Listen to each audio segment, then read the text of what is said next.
Bienvenue sur 01 TV, bienvenue pour cet événement que vous pouvez suivre sur notre chaîne, qui est le forum de l'Axel, l'association de l'économie numérique, forum consacré à la e-santé.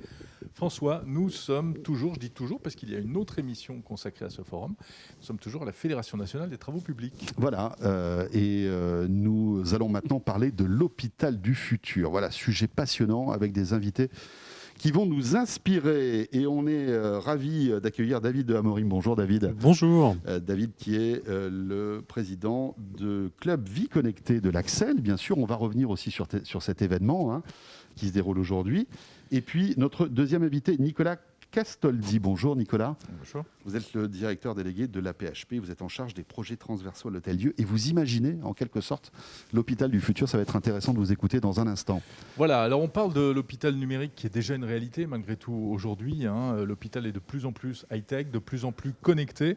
Et en plus, la France affiche de grandes ambitions en matière d'hôpital connecté.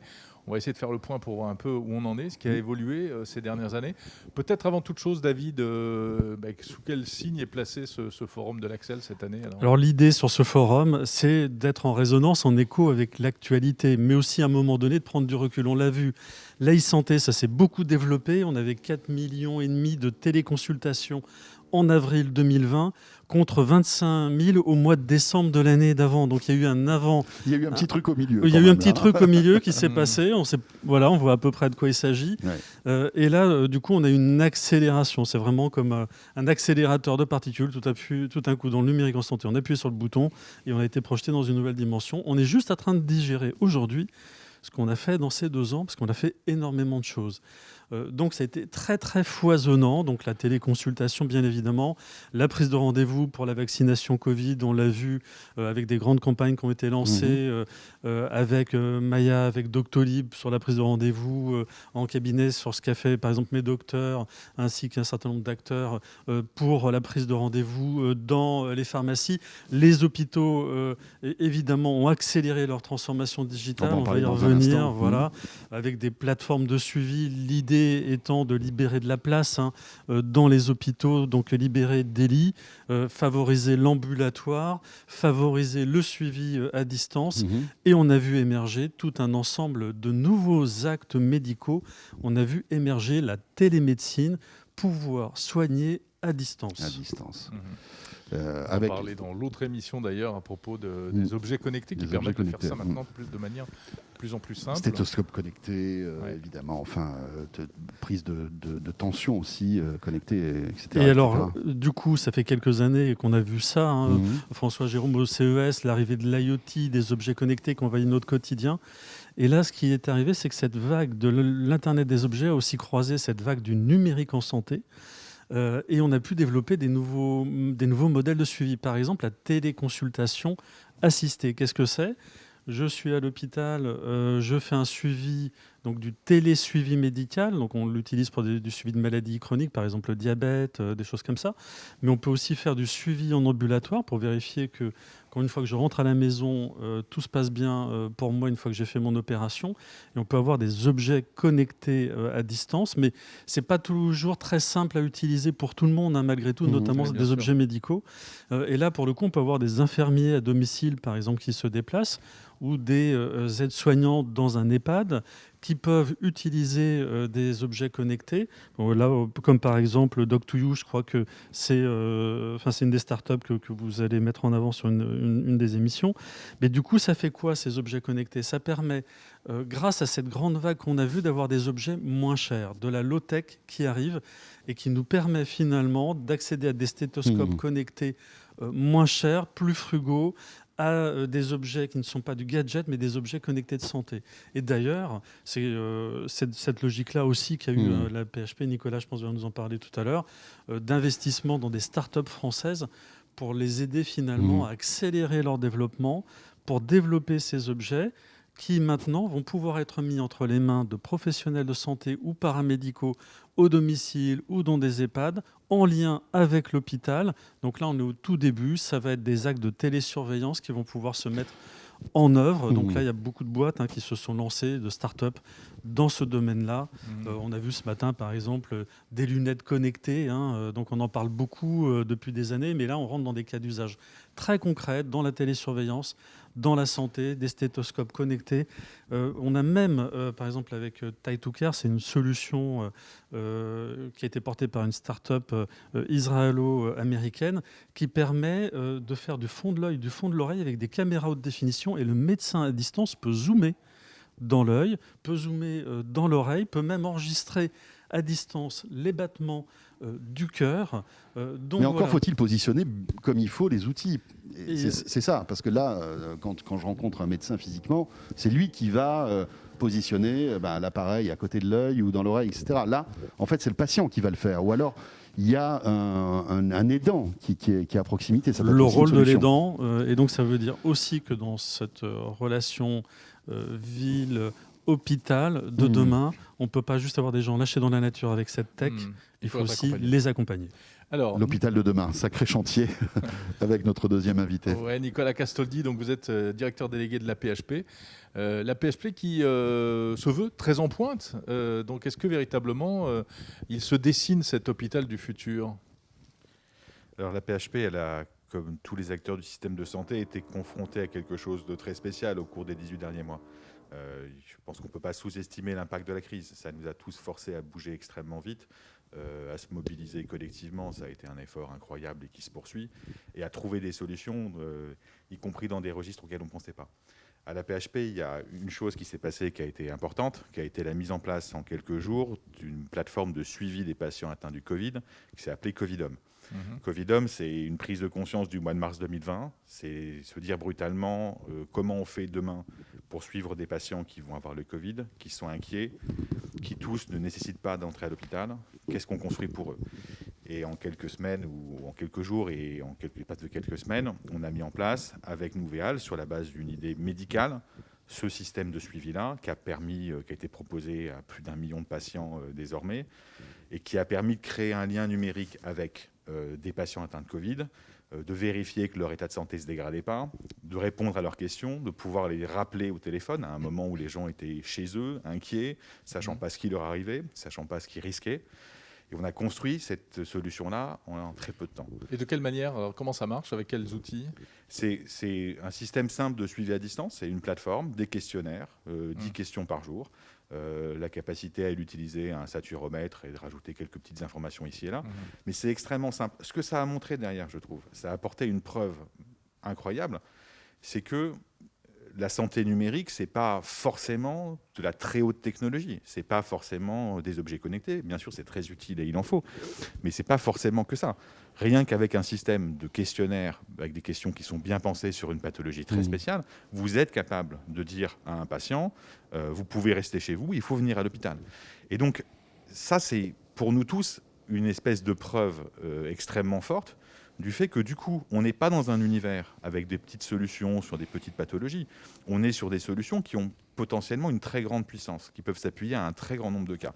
Et l'enjeu aujourd'hui, c'est d'arriver, c'est ça la question de l'hôpital numérique, c'est comment on arrive à faire rentrer ces solutions-là dans le plus large champ possible, comment on fait en sorte pour construire des parcours de soins où on est comme ça, une capacité à préparer avant, à rassurer, à suivre à distance, à intégrer des données et à suivre après. Mais Nicolas, finalement, l'hôpital numérique commence à la maison, non ? L'idée, c'est si on arrive à prévenir les pathologies bien avant d'arriver aux urgences parce que ça ne va pas, c'est aussi ça, l'hôpital numérique, en fait. C'est le fait de commencer en amont et d'avoir des surveillances, on va dire, assez poussées, non ?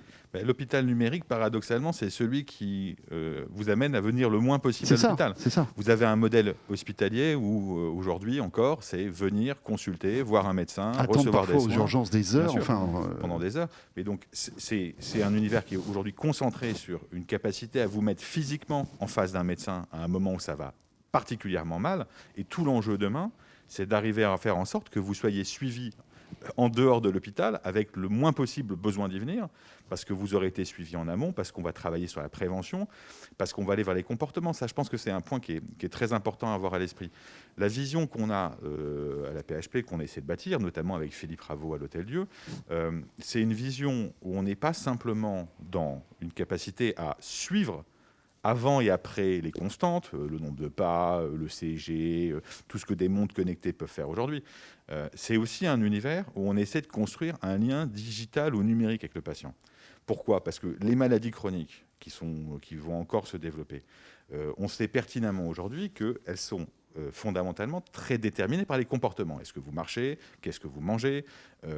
Comment vous vous comportez ? Si vous fumez ou pas. Exactement. Enfin, Ces questions-là, elles sont majeures. Si vous voulez avoir une incidence durable sur la santé du patient, et si vous voulez que le patient puisse devenir, comme il l'est aujourd'hui, mais plus encore demain, totalement acteur de ça, vous allez avoir besoin d'utiliser le lien numérique, les applications, toutes les manières possibles, imaginables d'interagir pour accompagner le patient dans son changement de comportement.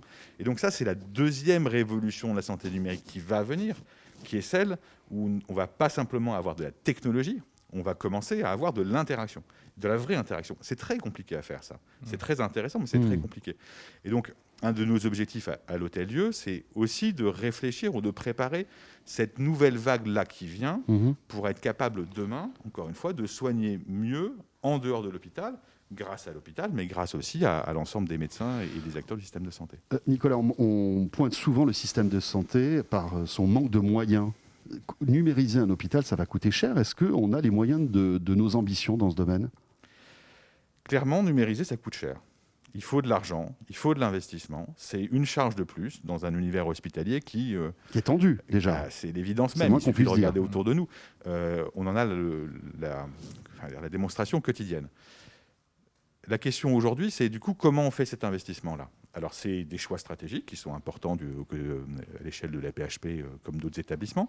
Et puis, il y a aujourd'hui une logique très forte du côté des pouvoirs publics de soutien à l'investissement dans ces sujets-là, dans ces solutions-là. Il y a tout un volet numérique dans le Ségur de la santé. Il y a la stratégie d'accélération santé numérique qui a été lancée par le gouvernement. Il y a les plans en train de s'élaborer, France 2030. Donc, il y a aujourd'hui un nombre important de moyens qui sont dégagés. Pour moi, l'enjeu, paradoxalement, ça ne va pas être de trouver l'argent. Je pense qu'il y a aujourd'hui... Il y a une prise de conscience. Le Covid a facilité les choses aussi. Oui, bien sûr. On n'a jamais eu autant d'argent dans le numérique en santé qu'aujourd'hui, je peux en témoigner. C'est clair. Mais du coup, la question... là, c'est privé, on va dire, dans le privé. En général, dans le système.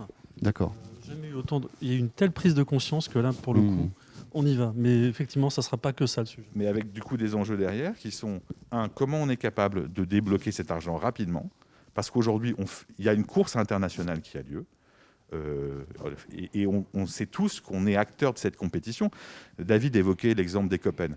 Ecopen, c'est une start-up issue de la PHP qui fait un échographe portatif connecté sur smartphone. D'accord, à un prix extrêmement compétitif, de l'ordre de 5 fois moins cher que ce qu'on trouve ailleurs aux États-Unis. Ecopen, c'est une start-up française, issue de la paix. Ecopen, c'est une boîte qui, à horizon de quelques mois, va avoir le marquage chez eux. Et on est arrivé à la situation paradoxale où Ecopen avait du mal à se financer en France, parce que c'était de la medtech, où Ecopen avait une offre, avait des offres de rachat d'entreprises étrangères, et où, au fond, on a collectivement, avec l'État, trouvé des solutions pour protéger Ecopen et que l'entreprise reste française.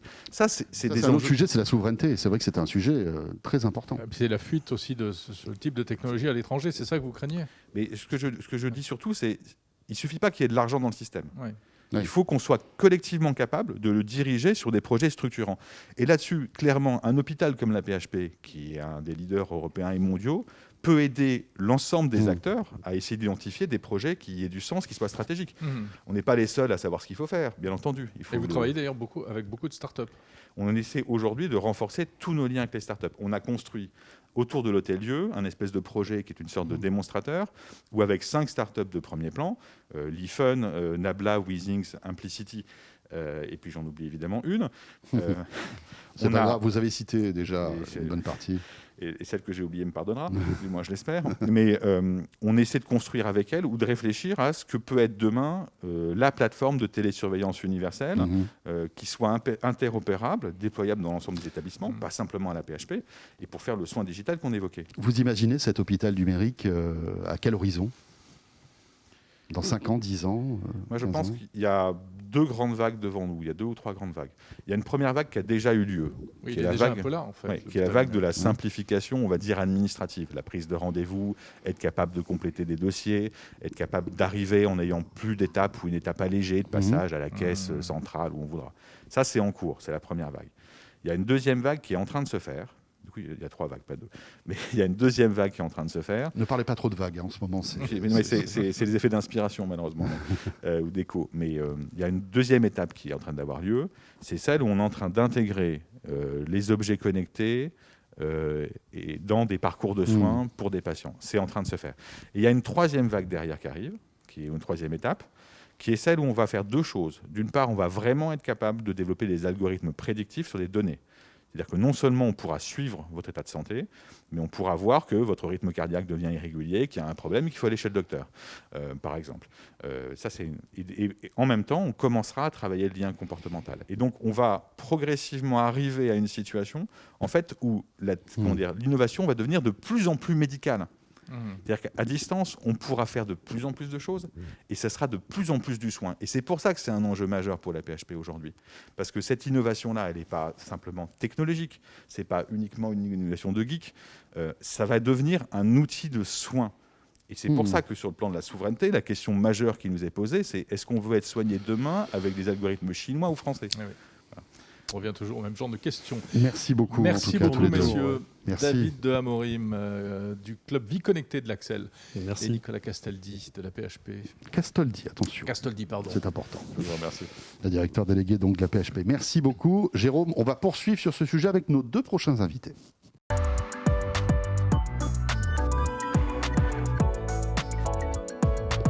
À quoi va ressembler l'hôpital numérique de demain ? On en parle dans cette émission consacrée et à l'occasion surtout du forum de l'Axel consacré à la e-santé. Forum de la vie connectée avec nos 2 prochains invités que je vous présente tout de suite. Marie-Laure Saillard. Bonjour Marie-Laure, vous êtes la CEO de Médocteur, l'une des applis santé stars françaises. On va la découvrir dans un instant. Et puis Antoine Ténière est avec nous. Bonjour Antoine. Bonjour.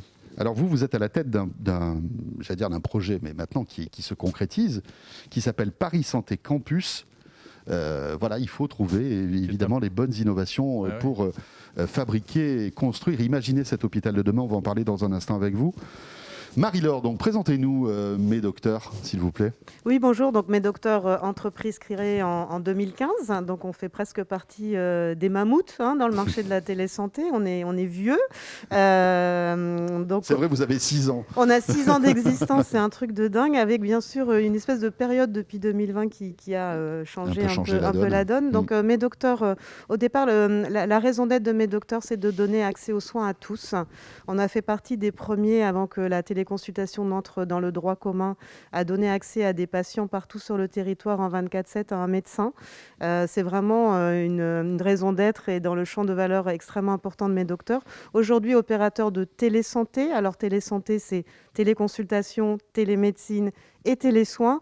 N'oublions pas que la crise nous a aussi permis d'élargir aussi les recours à la télésanté, à des professionnels paramédicaux. Et donc, nous, on a vocation à accompagner le patient dans son parcours de bout en bout et donc vraiment le souhait de mobiliser sur ces usages-là également les médecins, mais également les paramédicaux.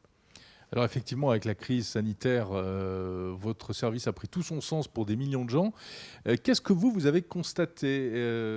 Ça vous a fait évoluer dans telle ou telle direction ? Vous avez déjà dû vous adapter à certaines choses Alors, la stratégie de Médocteur, elle n'a pas bougé depuis que j'ai repris l'entreprise en 2018, c'est-à-dire que cette volonté de donner accès aux soins à tous, partout sur le territoire, a toujours été là. Alors, bien sûr, il y a des étapes.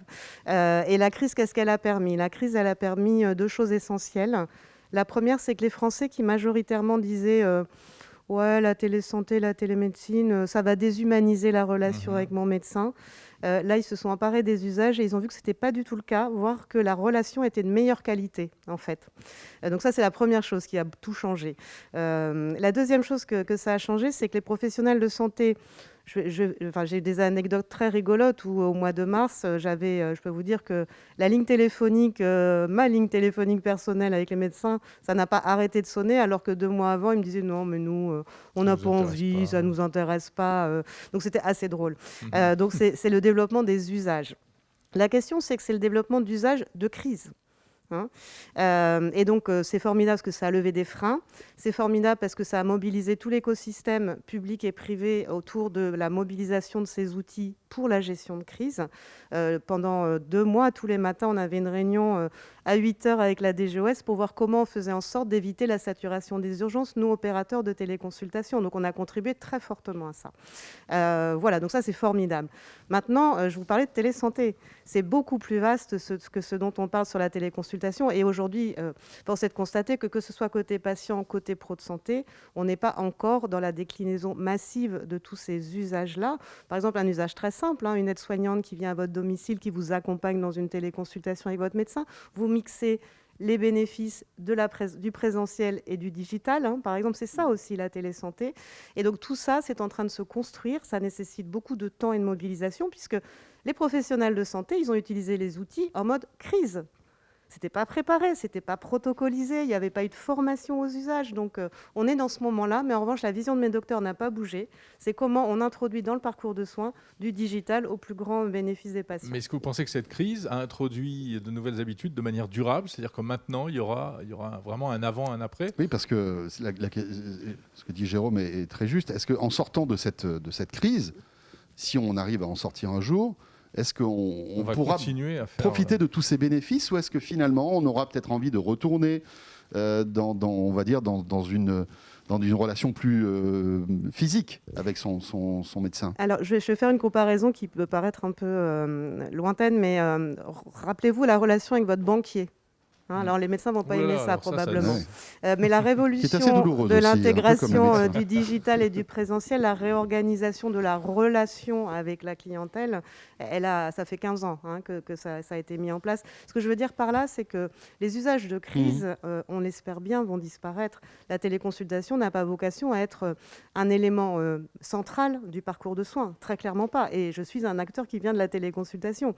Ce qui est important, c'est d'aller du bout en bout, c'est de mobiliser l'ensemble des équipes soignantes autour d'un patient grâce au digital, le partage d'un dossier patient partagé, la possibilité de faire des échanges et des suivis de patients en mode sécurisé, avec la messagerie sécurisée. C'est tout ça qui est important et c'est tout ça qui va se déployer. Pourquoi ? Parce qu'évidemment, les patients ne veulent pas le retourner en arrière et que les soignants, même s'ils sont encore dans la digestion, et on parle des médecins généralistes, mais je peux vous dire que dans les EHPAD, la digestion de la crise sanitaire, elle n'est pas faite encore dans beaucoup d'endroits.